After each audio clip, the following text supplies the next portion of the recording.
저는 삼교구와 예그리나 신혼부부 모임을 함께 섬기고 있습니다. 예그리나에서 4월부터 6월까지 약 3개월 동안 성경적인 재정관에 대해서 책을 읽고 나눔을 했습니다. 우리의 결혼이 현실 결혼이다라고 말하기도 하고요. 대부분의 부부가 맞벌이를 하기 때문에 신혼 때부터 재정 관리에 대해서 잘 배우면 좋겠다라는 생각에서 출발을 했습니다. 그렇게 함께 읽은 책 제목이 크리스천은 돈 걱정하면 안 되나요? 라는 책이었습니다. 지금 이 자리에 인생과 신앙의 선배님들이 많이 계신데요. 여러분, 한 가지 질문을 드려보겠습니다. 여러분, 크리스천은 돈 걱정해도 되나요? 안 되나요? 돈 걱정해도 된다 하시는 분 혹시 계세요? 돈 걱정하면 안 된다 하시는 분 계세요? 예, 난제로 출발하겠습니다. 네, 저도 항상 고민이었습니다. 빌립보서 4장 6절과 7절 말씀에 보면 아무것도 염려하지 말고 모든 일에 기도와 간구로 구할 것을 아뢰라 라고 말씀하셨음에도 불구하고요, 돈과 관련되어서 걱정하고 염려하는 것이 과연 옳은가 하는 거죠. 하나님께서 알아서 다 채워주실 텐데 믿음 없는 자들이나 걱정하는 것이라 라고 생각하시는 분들도 계실지 모르겠습니다. 그런데 기도했는데 학교 등록금 마지막 날까지 채워주시지 않아서 믿음과 현실 사이에서 괴리감을 느꼈던 경험도 저는 있습니다. 여러분도 돈 때문에 아쉬운 말을 해야 했거나 아니면 눈물을 흘려보신 분 분명 계실 겁니다. 요즘도 경제가 참 어렵다라고 말하지 않습니까? 평생 직장 개념 사라진 지 오래죠. 인건비, 자재비는 어마어마하게 올랐죠. 심지어 직원도 구하기 힘들다라고 말합니다. 물가는 계속 오르고요. 대출 상환 부담은 날로 더해집니다. 분명히 아무것도 걱정하지 말라라고 말씀하셨고 하나님께서 다 채워주실 것이라는 믿음도 분명 가지고 있는데 돈 걱정을 하며 살아가는 우리 성도들의 삶, 하나님께서 보시기에 과연 괜찮은 것인가? 라는 질문으로부터 출발을 하고 싶습니다. 여러분, 돈은 선할까요? 악할까요? 저는 돈이 좋아요 이런 거 말고요, 돈 자체가 선할까요? 아니면 악할까요?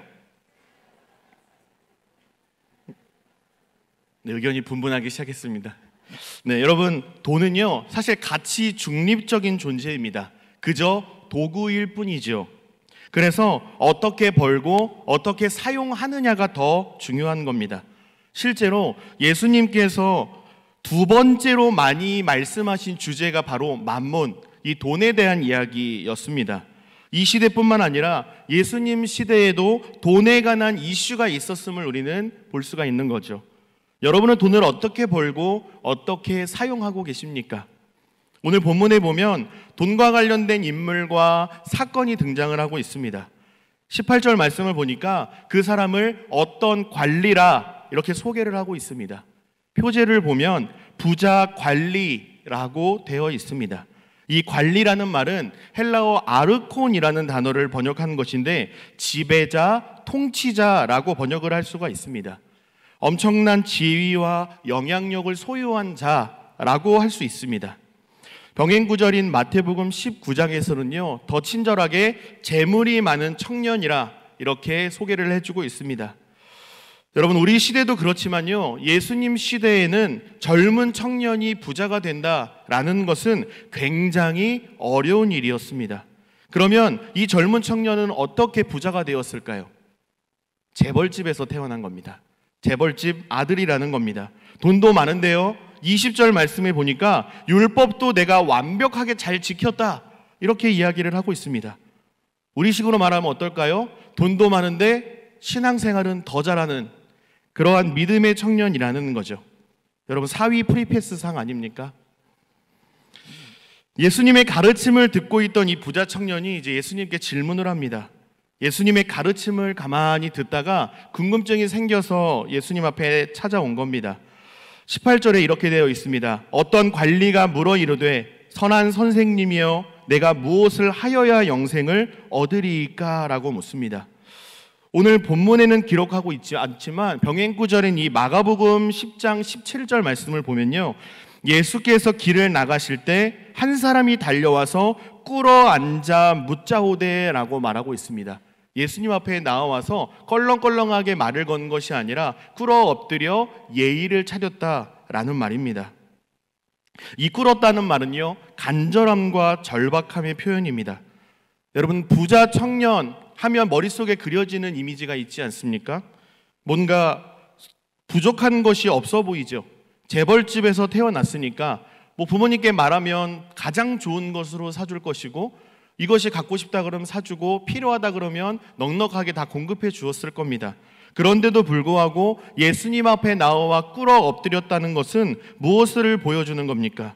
돈으로도 젊음으로도 높은 지위를 가졌음에도 불구하고 그 인생 가운데 해결할 수 없는 영적인 절박함을 가지고 지금 예수님 앞에 나아왔다라는 것입니다.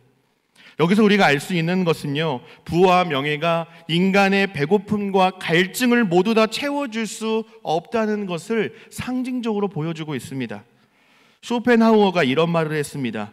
돈이란 바닷물과도 같다. 그것을 마시면 마실수록 목이 말라진다 라고 말했습니다. 여러분, 부자의 특징이 무엇인지 아십니까? 돈을 더 많이 갖고 싶어 한답니다. 마시면 마실수록 바닷물처럼 계속 목이 마르는데도 불구하고 해결하기 위하여서 계속 바닷물 계속 들어 삼키는 거죠. 뭐니 해도 머니가 최고다라고 입을 모으기도 하고요, 돈이면 뭐든지 다 할 수 있는 세상이라 이렇게 말합니다. 우리는 물질 만능주의를 살아가고 있지만 무조건 돈이 많은 것이 능사가 아니라는 것을 이 부자 청년의 간절함을 통하여 우리는 볼 수가 있습니다.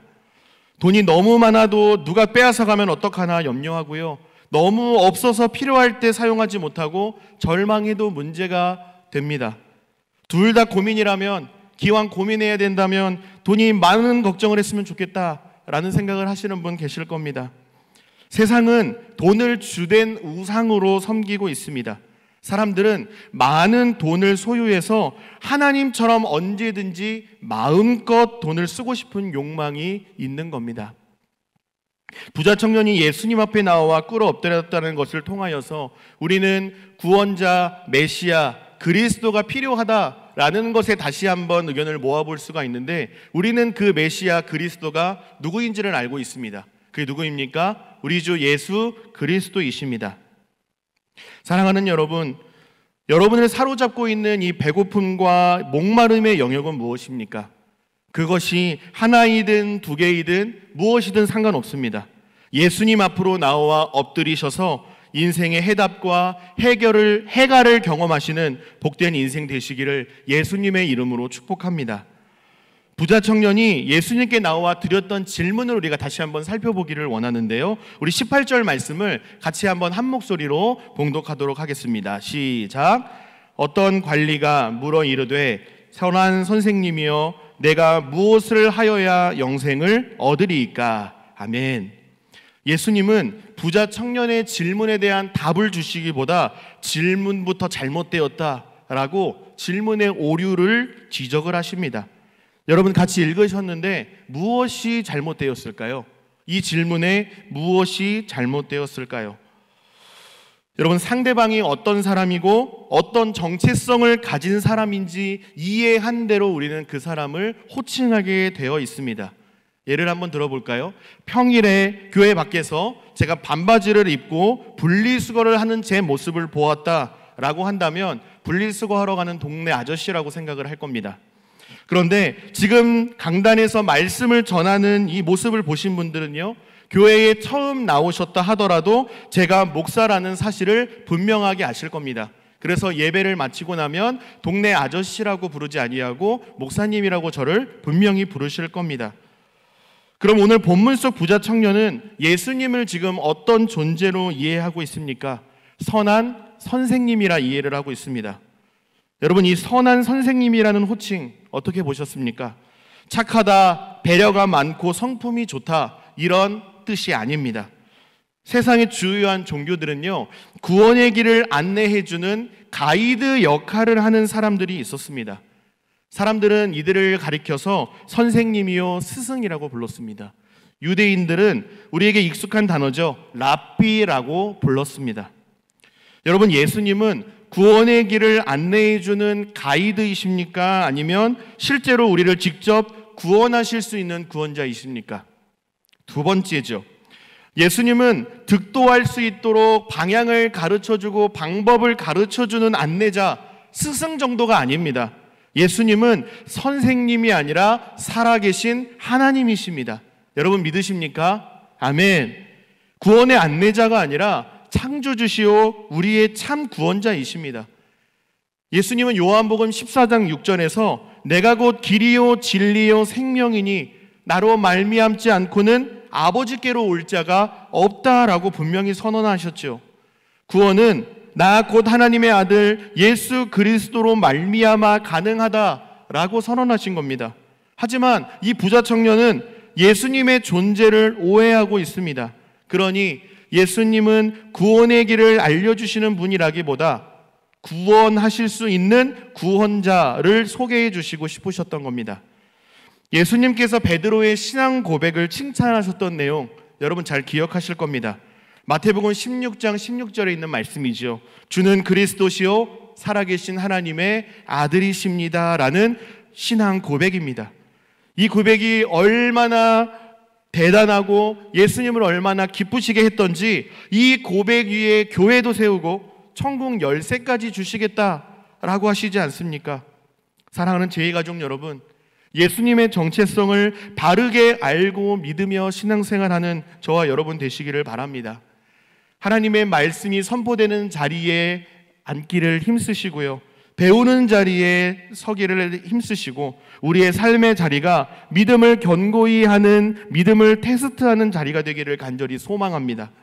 예수님의 정체성을 어떻게 이해하느냐에 따라서 우리의 기도와 예배, 신앙생활은 모든 것이 다 달라질 것입니다. 맹인 바디메오가 좋은 예가 될 것 같습니다. 바디메오는 구걸하던 중에 나사렛 예수가 이곳에 오셨다라는 소식을 듣게 됩니다. 그리고 예수님을 향해서 구원해달라고 고래고래 소리를 질렀습니다. 사실은 바디메오가 할 수 있는 것은 고래고래 소리를 지르는 것 말고는 없었죠. 그가 할 수 있는 최선을 다했습니다. 그런데 주변 사람들에게 질책당하기 일쑤였습니다. 바디메오는 예수님께 무엇을 구했습니까? 여러분 무엇을 구했죠? 저 이제 구걸하기 싫습니다. 1,000만 원만 땡겨주세요. 이런 이야기 했을까요? 아닙니다. 다윗의 자손 예수여 나를 불쌍히 여겨주십시오 라고 그는 간절히 외쳤습니다. 예수님을 어떻게 이해한 겁니까? 메시아로 본 겁니다. 여러분 당시에 메시아, 이 그리스도가 맹인의 눈을 뜨게 할 수 있다라고 전해져 내려왔습니다. 예수님이 구약에 예언된 바로 그 구원자 메시아라는 사실을 알고 사람들의 만류와 질책에도 불구하고 다윗의 자손 예수여 나를 불쌍히 여기소서라고 예수님을 향하여서 구원을 간구하고 또 간구했던 겁니다. 사랑하는 여러분, 이 맹인 바디메오는요 육체적인 시력은 잃었지만 예수님을 바라볼 수 있는 영안이 밝히 보였던 자였습니다. 오늘 본문 속 부자 청년과는 반대의 모습이죠. 육체적인 시력은 있었으나 예수님을 제대로 바라보지 못했습니다.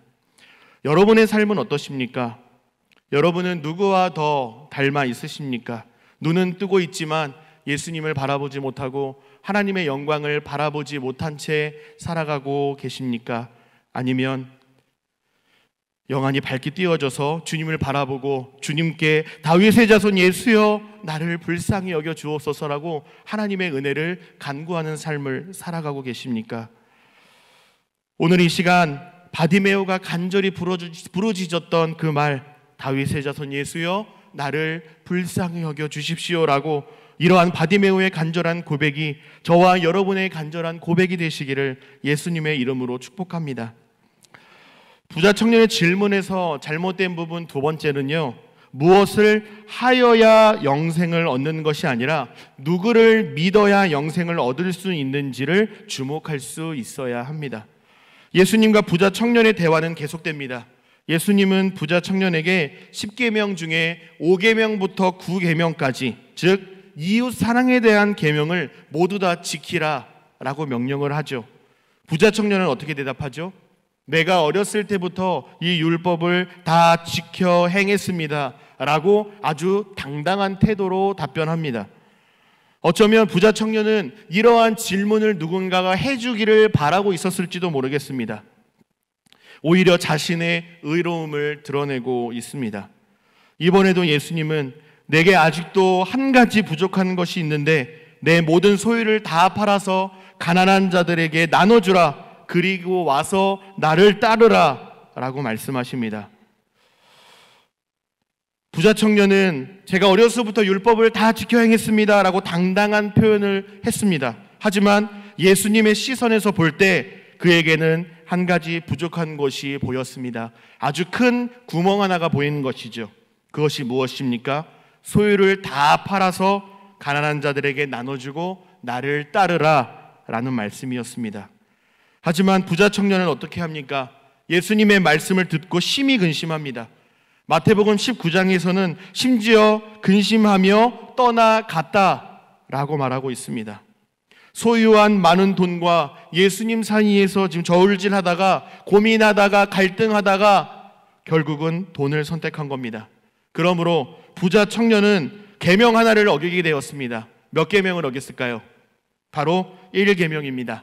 1계명이 무엇입니까? 너는 나 외에는 다른 신을 섬기지 말라라는 이 율법을 어기었습니다. 왜냐하면 예수님이 아닌 돈이라는 만몬이라는 우상을 섬긴 자의 모습을 하고 있기 때문에 그렇습니다.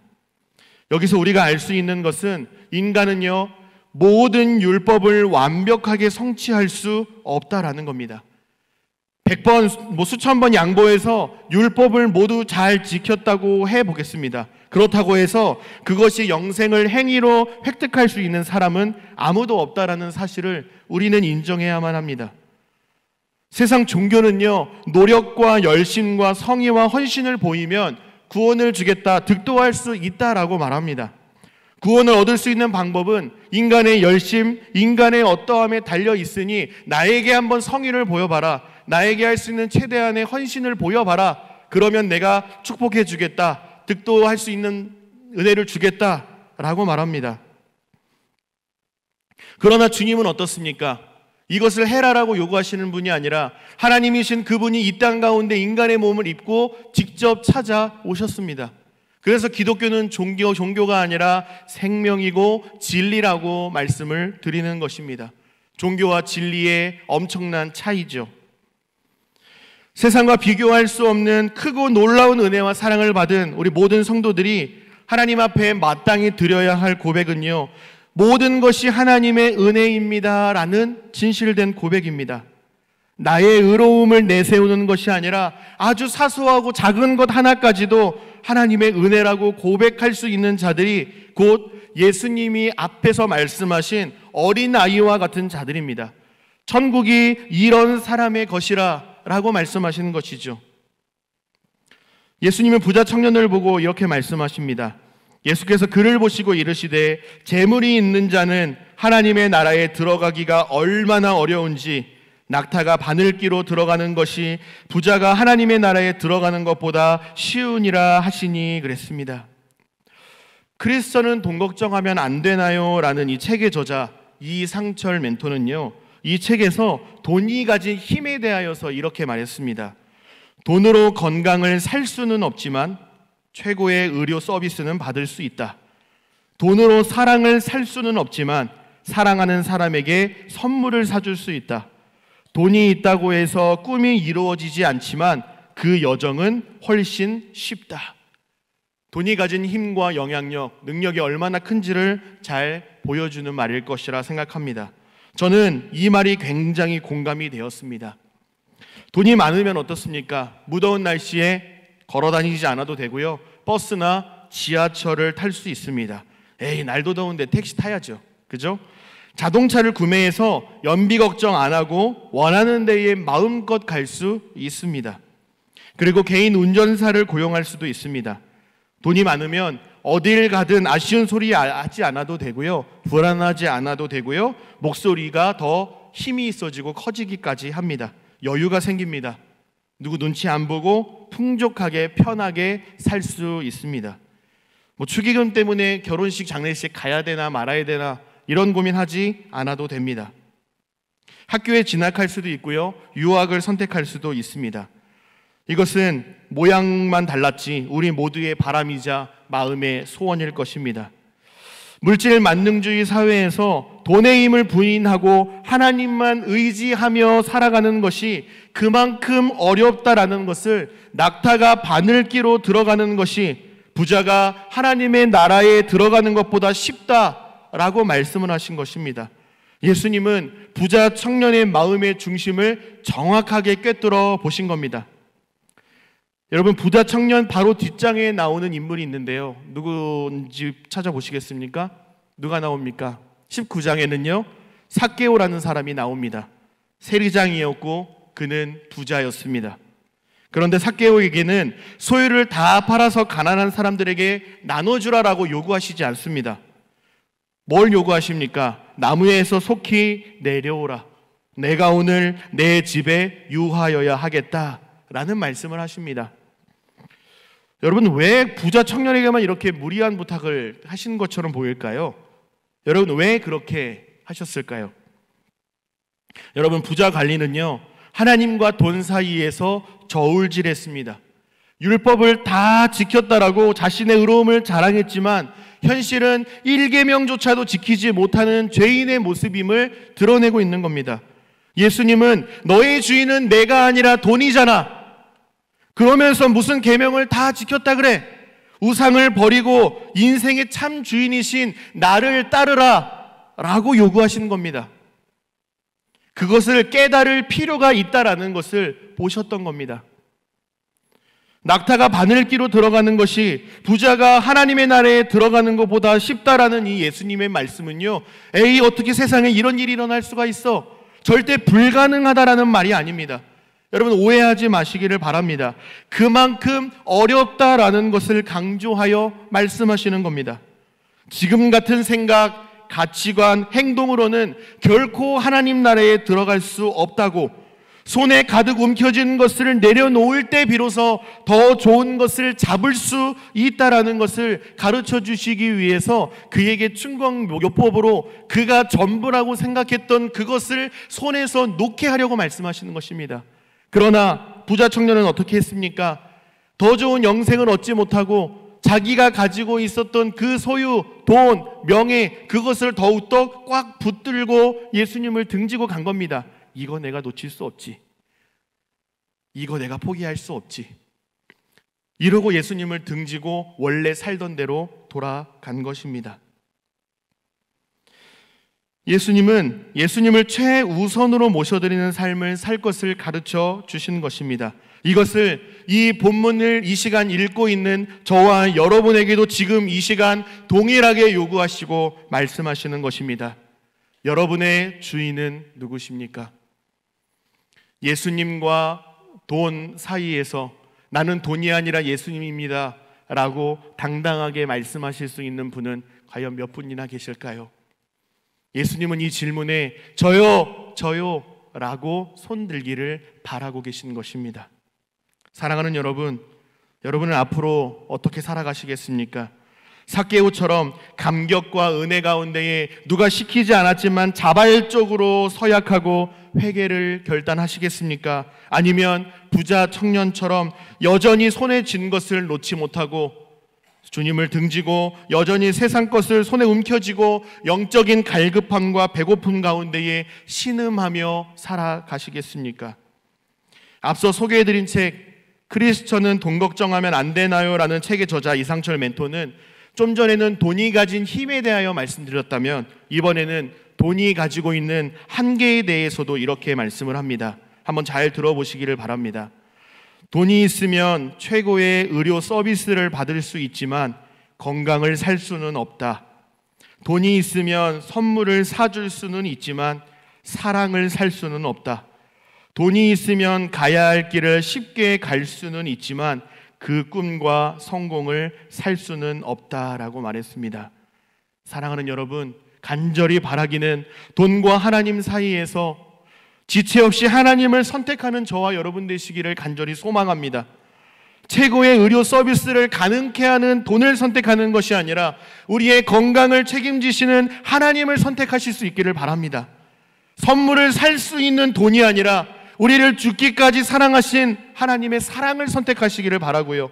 우리가 바라고 소망하는 길을 쉽게 가는 길 말고 우리의 참 주인이요 목자가 되셔서 가장 선한 길로 인도하실 수 있는 하나님 아버지를 선택하는 복된 인생 다 되시기를 예수님의 이름으로 축복합니다. 제자들이 예수님께 질문합니다. 그러면 누가 구원을 얻을 수 있습니까? 라고 질문합니다. 여러분, 이것은 정말 궁금해서 던지는 질문이 아닙니다. 예수님의 말씀을 도저히 이해할 수 없다라고 따져 묻고 있는 겁니다. 당시 유대 사회에서요, 부자는 하나님께 복을 받아서 부자가 되었다라고 생각했습니다. 부자는 곧 하나님의 축복을 많이 받은 사람. 그럼 반대로 생각해 볼까요? 돈이 적은 사람, 적게 가진 사람은 어떤 프레임을 씌울 수가 있죠? 하나님의 축복을 받지 못한 사람, 다시 말해 하나님께 소외되고 저주받은 사람이라고 생각할 수가 있는 거죠. 여러분, 이것은 굉장히 위험한 사고입니다. 그리고 옳은 사실도 아닙니다. 제이씨 라일은 이런 말을 했습니다. 재물은 하나님의 은총을 받았다는 표시가 아니다. 가난 역시 하나님의 노여움을 나타내는 표시가 아니다라고 분명히 말했습니다. 여러분, 반드시 기억하시기를 바랍니다. 여러분, 돈은요, 축복이 아니라 은사입니다. 축복이라고 한다면 예수 그리스도 덕분에 하나님을 아버지로 모시며 살아갈 수 있는 것, 이것으로 우리는 충분한 축복을 받은 자인 줄로 믿습니다. 여러분, 돈은요, 축복이 아니라 은사입니다. 은사가 무엇입니까? 우리 중에 찬양을 잘하시는 분이 있죠. 중보기도의 은사를 가지신 분이 있습니다. 전도의 은사가 특출난 분들도 계시는 것처럼 물질도 은사로 주어졌다라는 것입니다. 그러므로 이 물질의 은사를 받았다라고 한다면 나만 배부르게 따뜻하게 시원하게 풍족하게 살아갈 것이 아니라 기꺼이 마땅히 물질로 그것을 섬기는 데까지 나아가야 한다라는 것입니다. 물질은 자랑할 것이 없고요, 그렇다고 슬퍼할 것도 아닙니다. 저는 이 부분에서 큰 위로와 도전을 얻었습니다. 세상 물정 모른다라는 말씀 하지 마시고 하나님의 도전과 위로로 받으시는 여러분들 되시기를 바랍니다. 부자 청년이 천국에 못 가면 누가 갈 수 있습니까?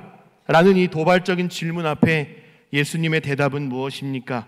우리 27절 말씀을 같이 한 목소리로 읽어보도록 하겠습니다. 27절입니다. 시작.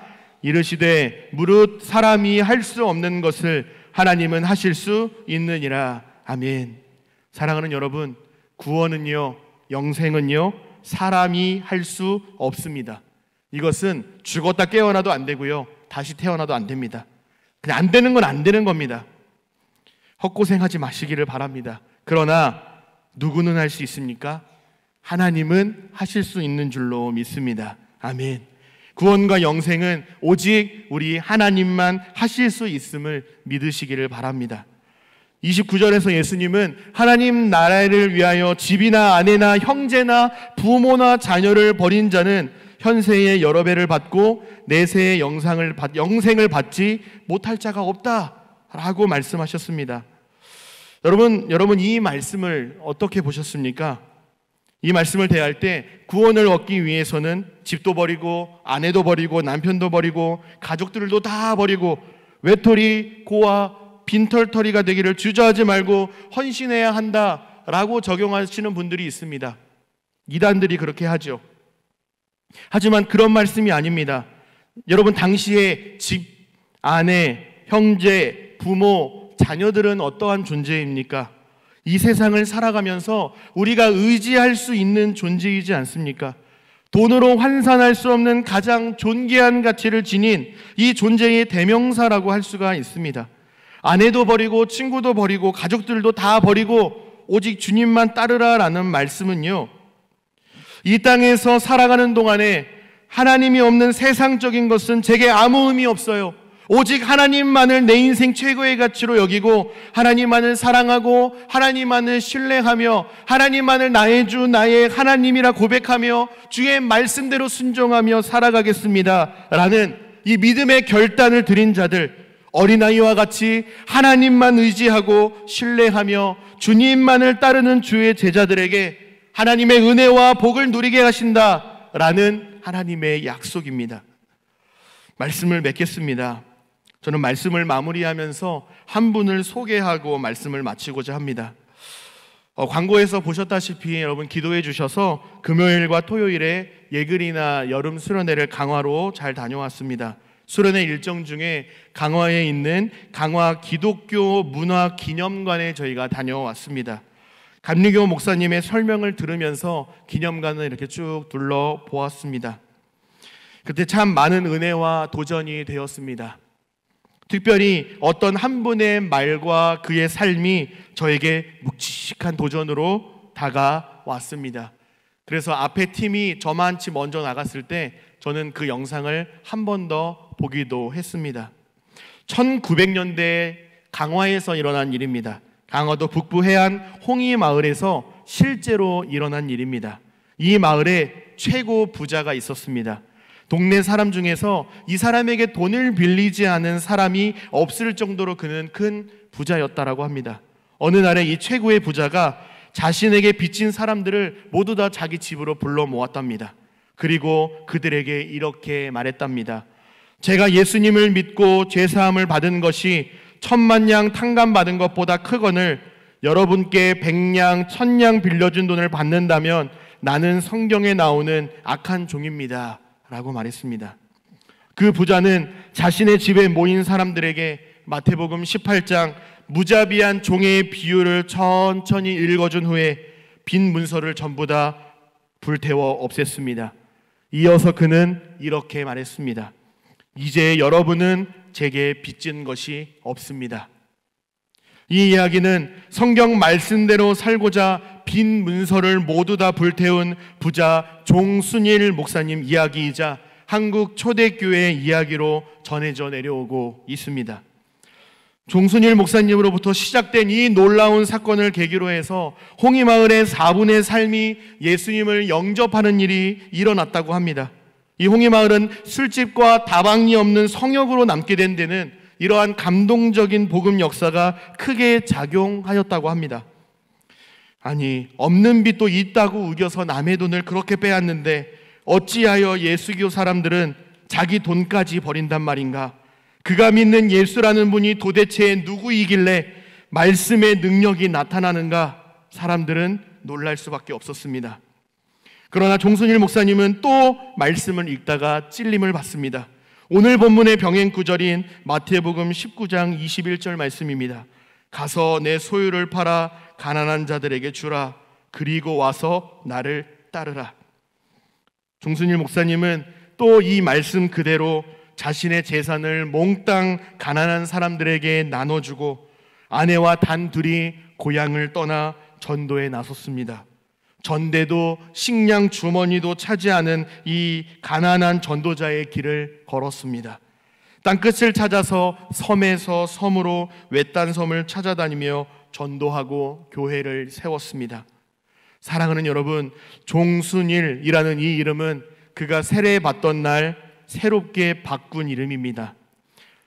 그가 세례를 받고 이름을 바꾼 후에 이렇게 말했습니다. 예수님을 믿고 세례받는 건 거듭난 증거입니다.